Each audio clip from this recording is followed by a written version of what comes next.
Hi hello నమస్తే welcome to my channel Nayaki's kitchen. అందరికీ కనుమ శుభాకాంక్షలండి. ఈరోజు మన ఇంటి ప్రత్యేకం పెరుగువడ. ఒకసారి దాని తయారీ విధానం ఎలాగో చూద్దాం రండి.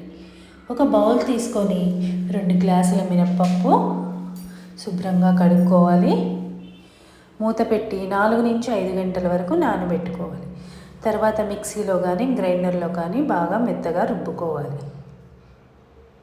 అలా రుబ్బుకున్న దాంట్లో వెంటనే నీళ్లు పోయకండి. కొంచెంసేపు ఆగి పప్పు నలిగాక కొద్దిగా పెప్పర్, అలాగే రుచికి సరిపడా సాల్ట్, కొద్దిగా చిల్డ్ వాటర్ పోయండి, బాగా వస్తుంది పప్పు. ఇప్పుడు పెరుగు చట్నీ తయారీ విధానం చూద్దాము. ఒక మిక్సీ జార్ తీసుకొని అల్లం, పచ్చిమిర్చి, కొత్తిమీర, సాల్ట్ వేసి బాగా మిక్సీ పట్టుకోవాలి. కొద్దిగా ఫైన్ పేస్ట్ అయింది చూసారు. ఇప్పుడు అందులోనే ఒక 1/2 కప్ పెరుగు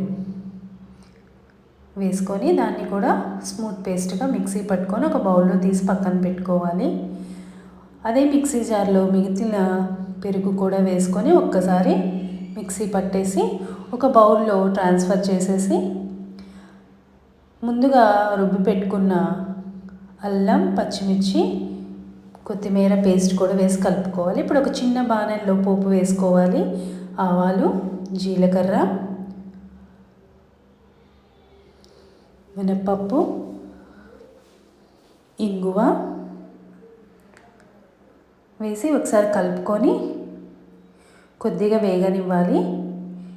ఇప్పుడు ఎండుమిరపకాయలు కానీ చిల్లీ ఫ్లేక్స్ కానీ వేసుకోవాలి.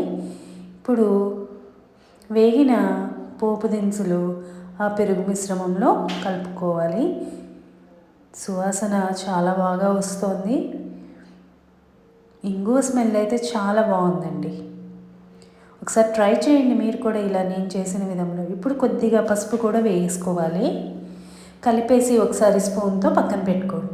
ఇప్పుడు ఒక ప్యాన్ తీసుకొని అందులో తగినంత ఆయిల్ పోసి మనం బ్యాటర్లో కొద్దిగా ఇంగు వేసి నేను చూపించిన విధంగా బాగా బీట్ చేసుకోవాలి. అప్పుడు గుల్లగా వస్తాయి. ఇప్పుడు నూనె వేడయ్యాక గారెలు ఒకదాని వెంబడ ఒకటి వేసుకోవాలి స్లోగా.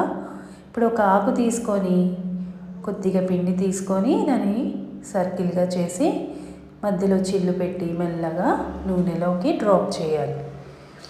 చెయ్యి తడిగా ఉంటుంది కదా, జాగ్రత్తగా ఒకదాని తర్వాత ఒకటి మెల్లగా వేసుకోండి. చూసారా, నూనెలోకి వేయగానే ఎలా తేలుతున్నాయో. పిండి బాగా మెదిగింది. మధ్య మధ్యలో ఒక్కొక్కసారి కలుపుకోండి. గోల్డెన్ ఫ్రై కలర్ వచ్చేంత వరకు ఒకసారి కలుపుకోండి. ఇప్పుడు బాగా వేగిపోయినాయి. ఒక బౌల్ తీసుకొని మంచినీళ్ళల్లో వేయించిన గారెలన్నీ అందులో వేసి డిప్ చేయాలి. ఇప్పుడు ఒక పెరుగు బౌల్ తీసుకొని మనం చేసుకున్న పెరుగు చట్నీ బౌల్ తీసుకొని ఒక్కొక్క గారె తీసుకొని చేత్తో అలా స్క్వీజ్ చేసుకొని మనము ఆ పెరుగు చట్నీలో వేసేసేయాలి. నేను చూపించిన విధంగా చేయండి. ఇప్పుడు ఒక స్పూన్ తీసుకొని దాన్ని పెరుగులోకి కలుపుకోవాలి ఒకసారి. ఇప్పుడు లాస్ట్లో కొత్తిమీరతో గార్నిష్ చేసుకోండి. ఇప్పుడు ఒక బౌల్ తీసుకొని సర్వ్ చేసుకోవడమే. ఇష్టమైన వాళ్ళు క్యారెట్ వేసుకోవచ్చు దానిపైన. నేనైతే కొద్దిగా బూందీ వేసుకుంటాను, బాగుంటుంది బూందీతో. ఒకసారి క్యారెట్తో కాకుండా బూందీతో కూడా ట్రై చేయండి. మీకు నచ్చిందా? ఒకసారి నచ్చితే కామెంట్ చేయండి, ఎలా ఉందో షేర్ చేయండి, సబ్స్క్రైబ్ చేయండి, లైక్ చేయండి. థ్యాంక్స్ ఫర్ వాచింగ్ అండి. Keep watching my channel. Thank you so much.